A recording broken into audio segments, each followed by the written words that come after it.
예루살렘 교회가 경제적으로 매우 어려운 그런 상황 가운데 있었습니다. 그래서 바울은 고린도 교회에 예루살렘 교회를 위하여 헌금해 줄 것을 부탁했습니다.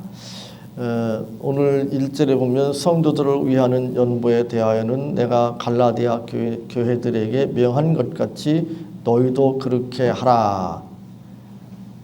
성경에 보면 그냥 부탁한 정도가 아니라 명한 것 같이 라고 말씀하고 있습니다. 헌금에 대해서 명령을 한다? 상당히 거부감을 느낄지도 모르겠습니다. 그러나 분명 성경은 그렇게 말씀하고 있습니다. 단순히 부탁한 정도가 아니라 명하고 있습니다. 고린도 교회뿐만 아니라 오늘 1절처럼 갈라디아 교회들에도 그랬거니와 또 마게도니아와 아가야 지역의 교회들에게도 마찬가지로 사도 바울은 상당히 어려운 경제적으로 어려운 상황 가운데 처한 예루살렘 교회를 위하여 헌금하라고 명했습니다. 로마서 15장 25절로 7절에 보면 이렇게 사도 바울이 말씀합니다. 유대에 신령한 것, 복음이 유대로부터 나왔잖아요. 그 유대에 신령한 것, 다르게 말하면 복음이죠. 그 복음을 유대를 통해서 이방인들이 받았다면 그 받은 것에 대하여 이제 물질로 섬기는 것은 마땅하다. 이렇게 사도 바울은 말씀하고 있습니다. 경제적으로 어려운 교회, 경제적으로 어려운 성도들을 우리가 물질로 섬기는 것은 마땅하다고 말씀하고 있습니다. 물론 우리가 이렇게 생각할 수 있습니다. 하고 싶죠. 저도 헌금하고 싶습니다.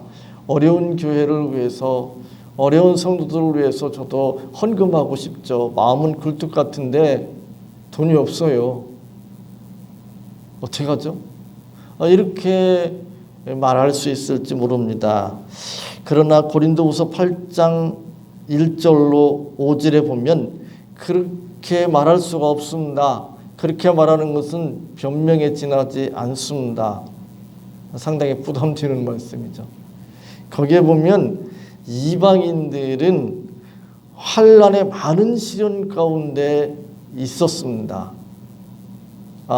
우리나라 현재 이렇게 신앙의 자유를 누리고 있지만 그렇지 않았잖아요. 그죠? 초대교회 시절에 믿는다고 하는 것은 환난을, 핍박을 각오할 수밖에 없는, 마치 지금 북한이나 이슬람 지역과 같은 상황이었잖아요. 근데 그냥 믿는 사람들이 핍박받는, 박해받는 정도가 아니었습니다. 그 사회에서, 공동체에서 추방당하고 그래서 경제적으로도 아무 대책이 없는 그런 경우들이 많았습니다. 그리고 예루살렘 교회만 어려운 것이 아니라 이방인 교회들도 어려웠습니다. 그래서 극한 가난 가운데 있었다고 사도 바울이 증거하고 있습니다.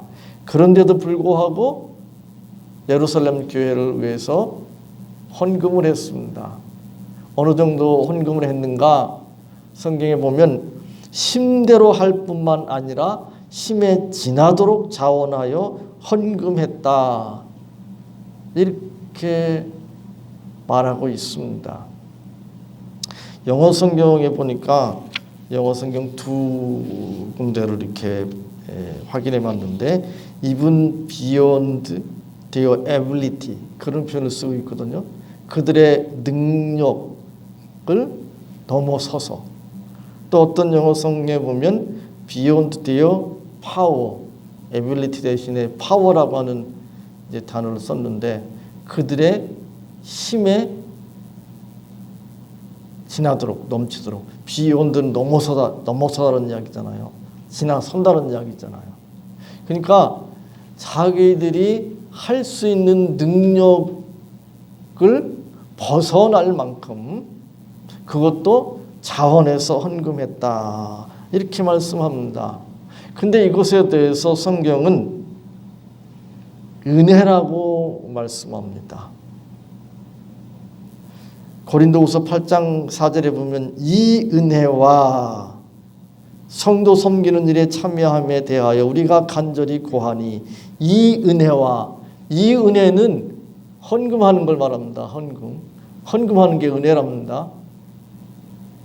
에이, 무슨 헌금하는 게 은혜입니까? 이렇게 생각할지 모르겠습니다. 그건 희생이지요.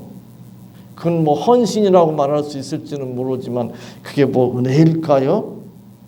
성경은 헌금하는 것이 은혜이고 특권이라고 말씀합니다. 우리가 이 가인과 아벨의 경우를 보면 확실히 헌금이 은혜이고 특권이라고 하는 것을 확인할 수 있습니다. 가인과 아벨은 하나님 앞에 제물을 드렸습니다. 가인은 농사를 지었기 때문에 농산물로, 또 아벨은 가축을 길렀기 때문에 가축으로 양을 잡아서 하나님 앞에 제물을 드렸습니다. 하나님께서 가인과 가인의 제물은 받지 않으셨습니다. 농산물로 하나님 앞에 제물 드렸기 때문에 안 받았다, 그렇게 해석하는 사람들도 있지만 그건 잘못된 해석입니다. 구약 성경에 보면 소제가 있잖아요. 소제는 곡식, 곡물로 하나님 앞에 드리는 제물이잖아요. 그러니까 그렇게 말할 수는 없습니다. 그리고 그냥 제물만 받지 않으셨다고 말씀하는 것이 아니라 가인과 가인의 제물을 받지 않으셨다고 말씀합니다. 그러니까 제물 이전에 가인은 하나님께서 받으실 수 없는 존재였습니다. 물론 믿음으로 드리지 않았기 때문이겠죠. 믿음으로 드리지 않았다는 이야기는 믿음이 없다는 이야기이기도 합니다. 그러나 아벨은 하나님께서 받으셨습니다. 믿음으로 살았기 때문에. 그리고 그의 제물은 받으셨습니다. 왜냐하면 믿음으로 드린 제물이었기 때문에 그렇습니다. 그런데 따지고 보면 하나님께서 그에게 은혜를 베푸시지 않으면, 은혜를 베푸시지 않았더라면 아벨이 그렇게 하나님을 온전히 믿고 믿음의 제물을 드릴 수 있었을까? 정도의 차이는 있지만 하나님의 은혜가 아니면 그렇게 할 수가 없습니다. 그래서 하나님께서 우리의 헌금을 받으시는 것은 은혜입니다. 그리고 우리가 하나님의 자녀이기 때문에 하나님께서 우리를 귀하게 여기시고 우리에게 은혜를 베푸실 대상으로 우리를 여기시기 때문에 우리의 헌금도, 우리의 예배도 우리의 특권이고 또 영광이고 은혜라고 말할 수 있습니다.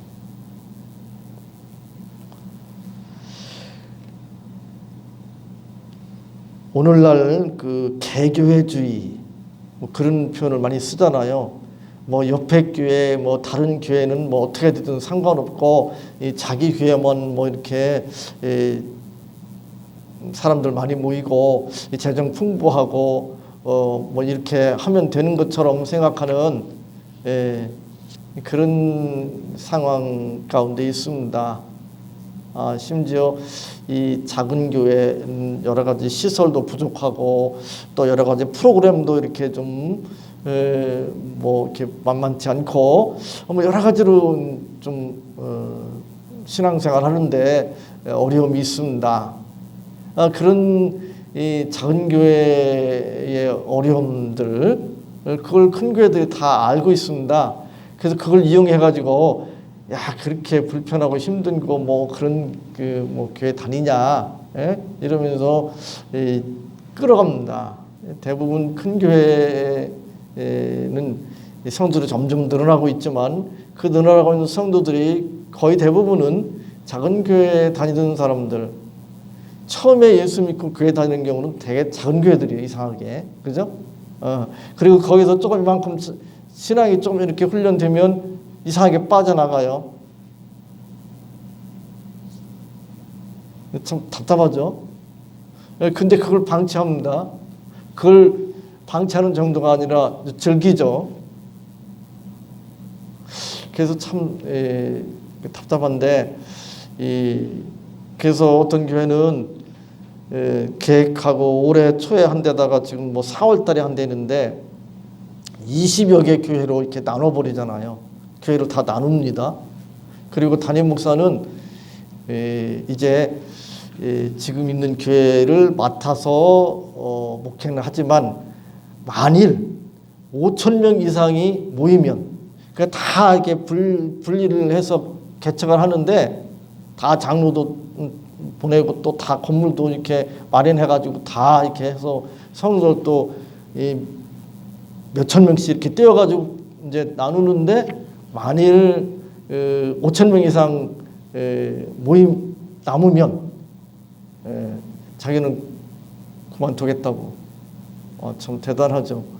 참 그 목사님도 여러 가지 단점이 있고 또 비난받는 그런 것도 물론 있긴 있습니다. 근데 그런 면에 있어서는 참 훌륭하다 그런 생각이 들었습니다. 그 목사님이 전에는 이 작은 교회 이런데 그 성도들 이렇게 가라고 막 떼밀었어요. 몇십 명씩 이렇게 막 가라고. 근데 안 가요. 가고 억지로 가고 거기서 붙어 있는 게 아니라 또 딴 데로 가버려요. 또 다른 큰 교회로. 그래서 그 목사님이 안 되겠다. 한국교회 이러다가는 완전히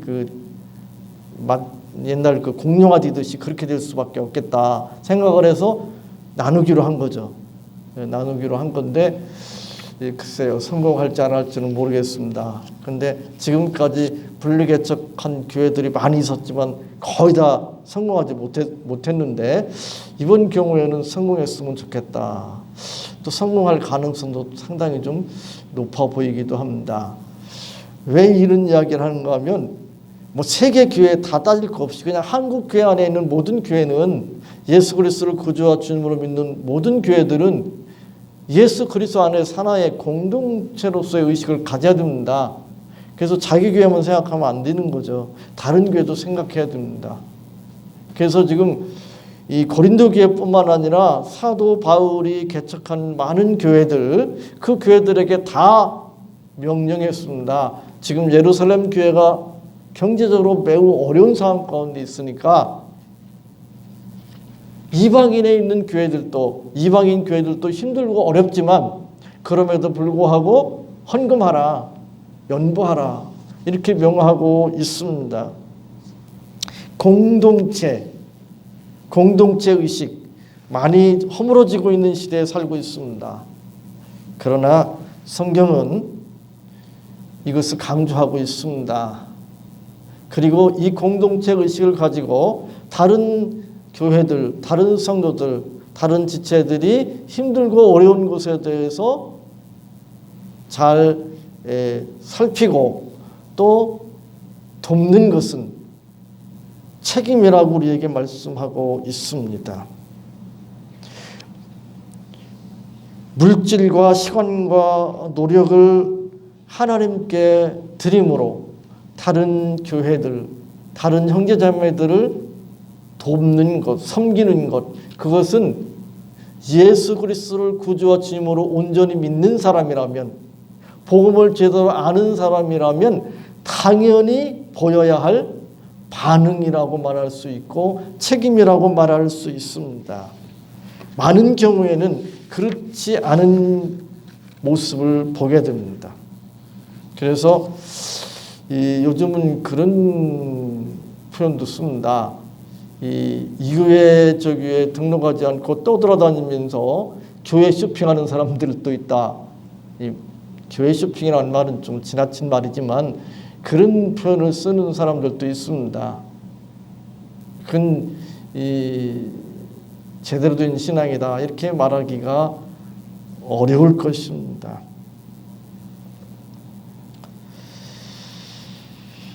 그러면 우리가 어떻게 책임 있는 행동을 해야 될 것인가? 물론 이제 사도 바울이 다른 교회들의 공동체 의식을 가지고 이제 어려움을 겪고 있는 예루살렘 교회에 이제 헌금을 하라고 이렇게 명령을 하고 있는데, 그것은 공동체 의식을 가지고 있어야 되는 것이고, 또 공동체 의식을 가지고 이 성도로서의 책임을 다하는 것이라고 말할 수 있습니다.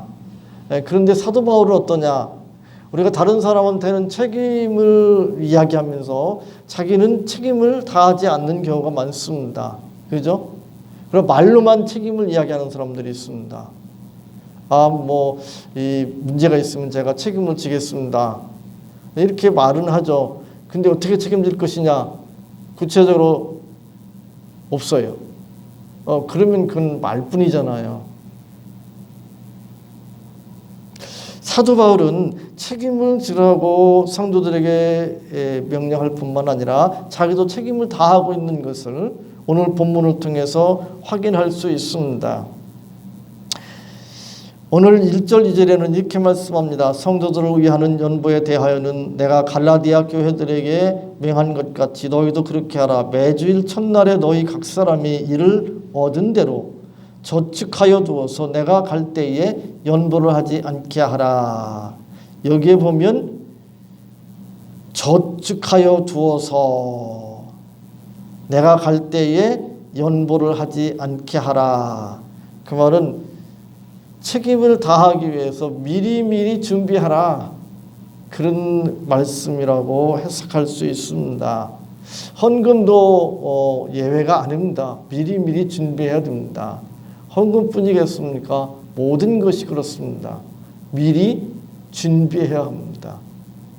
그런 자세를 갖지 않고 그냥 얼렁뚱땅 그냥 그때그때 상황에 따라서 이렇게 행동을 하다 보면 책임을 소홀히 할 가능성이 커집니다. 미리 준비할수록 그만큼 책임을 잘 감당할 수 있는 가능성이 커지지만, 미리 준비하지 않으면 책임을 제대로 감당하지 못할 가능성이 그만큼 커질 수밖에 없습니다. 또 이렇게 말씀합니다. 5절 6절에 보면 내가 마게도냐를 지날 터이니 마게도냐를 지난 후에 너희에게 나아가서 혹 너희와 함께 머물며 과동할 듯도 하니 이는 너희가 나를 나의 갈 곳으로 보내어주게 하려 함이라. 여기에 고린도 교회에 가서 과동할 것이다. 겨울을 지날 것이다. 그리고 그 후에 너희가 나를 나의 갈 곳으로 보내어주게 하려 함이라.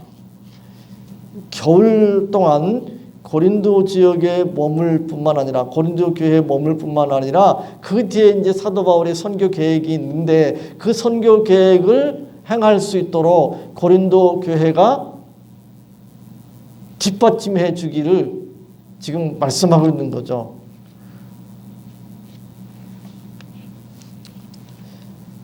사도 바울은 자신의 선교 사업, 선교 여행을 위해서 고린도 교회가 책임져 줄 것을 지금 말씀하고 있습니다. 그리고 고린도에 가서 겨울을 지낼 것인데, 지금 사도 바울이 고린도에 자기 집을 가지고 있는 게 아니잖아요.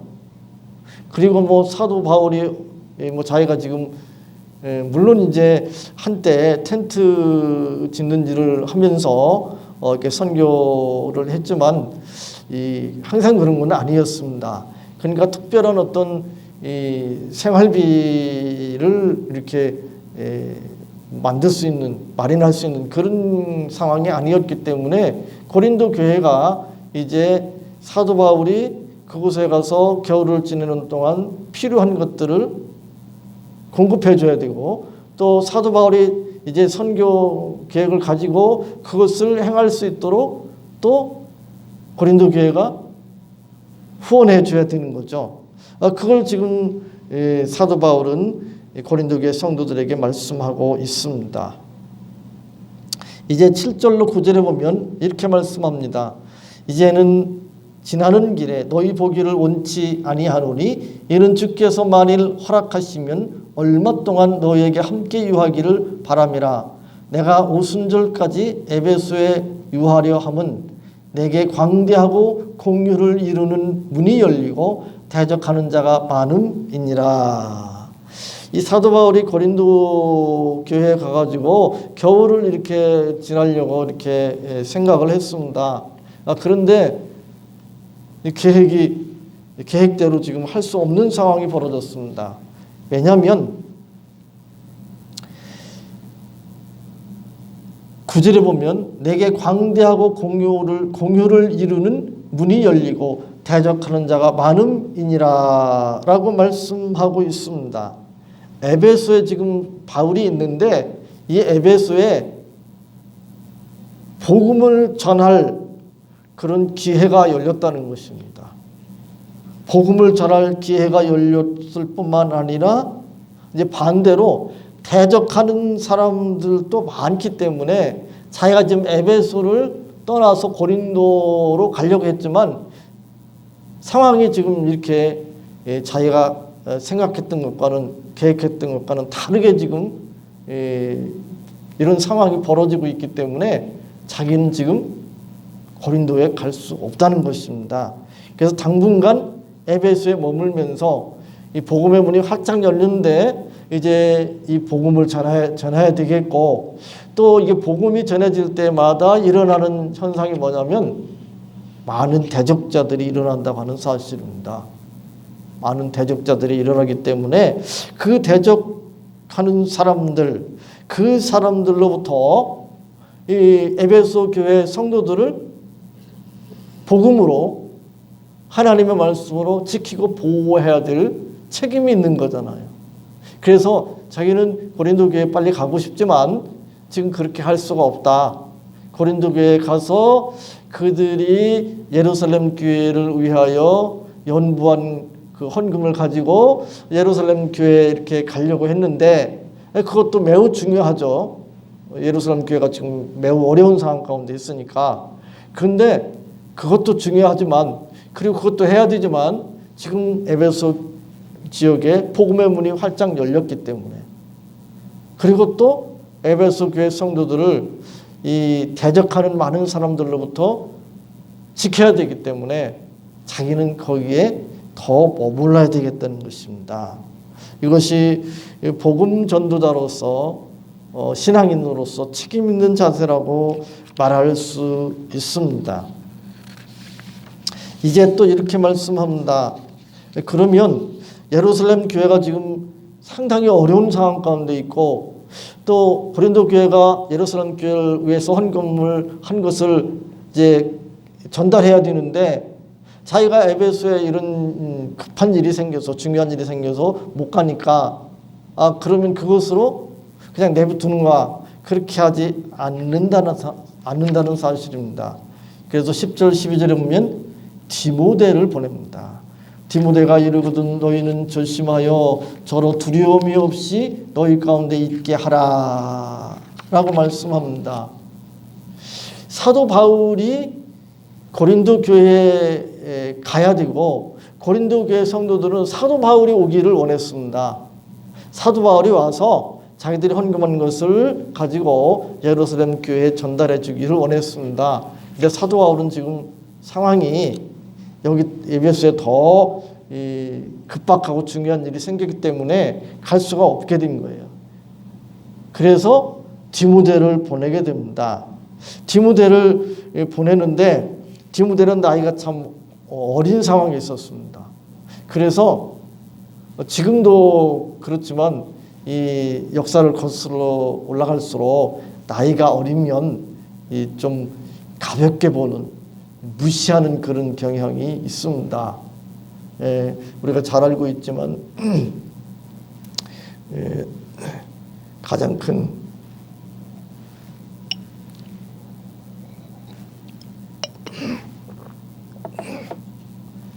큰 야당이라고 할 수 있는 당에서 이 대표를 뽑았는데 이 국회의원 경력도 많고 영향력도 있는 그런 나이 많은 국회의원들 당대표에 뽑히지 않고 국회의원도 아니고 국회의원 해본 적도 없고 젊은 30대 여러 번 다선 국회의원들의 자기 아들뻘밖에 안 되는 그런 30대의 젊은 사람이 이 당대표로 뽑혔잖아요. 그러면서 이 무시하는 가볍게 여기는 뭐 그런 것들이 이제 여러 번 나타났었습니다. 예. 지금도 그런데 그 시절에는 어땠겠어요? 더 했겠죠. 예. 지금 디모데를 보내면서 이 바울이 걱정되는 거예요. 그래서 그것에 대해서 지금 이야기하고 있어요. 내가 가려고 했는데 에베소에 이런 중요한 일이 생겨서 내가 못 간다. 그리고 내가 못 가면 아볼로라도 이렇게 보내면 좋겠는데 아볼로도 이게 고린도 교회 성도들이 어느 정도 이렇게 신뢰를 한 모양이에요.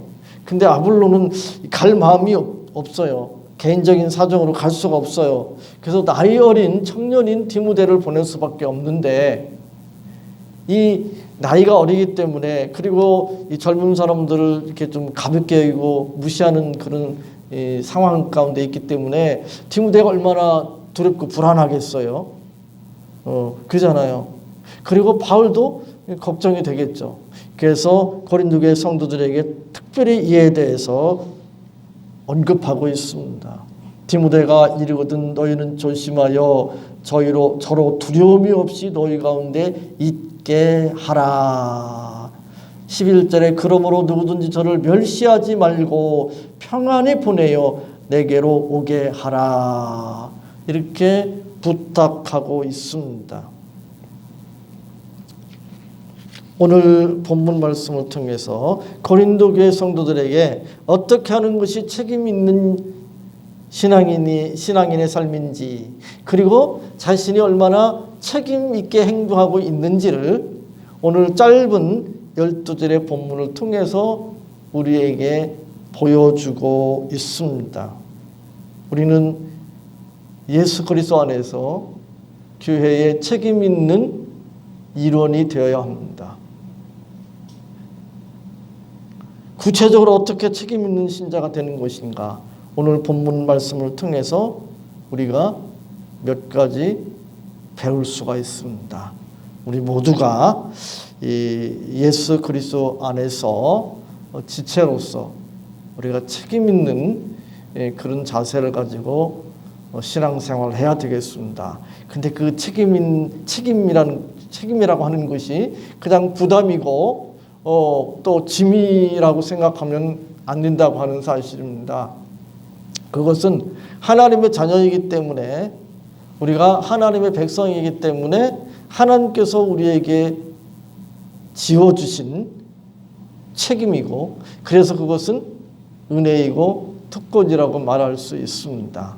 이런 은혜 또 특권이라고 하는 그런 믿음을 가지고 우리가 교회 안에서 또 다른 교회를 향해서 우리가 져야 할 책임이 무엇인지를 잘 살피고 그 책임을 잘 감당할 수 있는 복된 성도들 다 되시기 바랍니다. 하나님 감사합니다. 오늘 이 말씀 가슴에 새길 수 있도록 도와주시옵소서.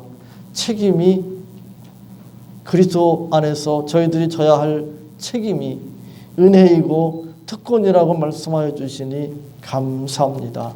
저희들 신앙인으로서 져야 할 책임이 무엇인지 구체적으로 잘 분별하고 또 그 책임을 감사함으로 기쁨으로 감당할 수 있도록 은혜와 특권으로 받아들일 수 있도록 늘 도와주시고 인도해 주옵소서.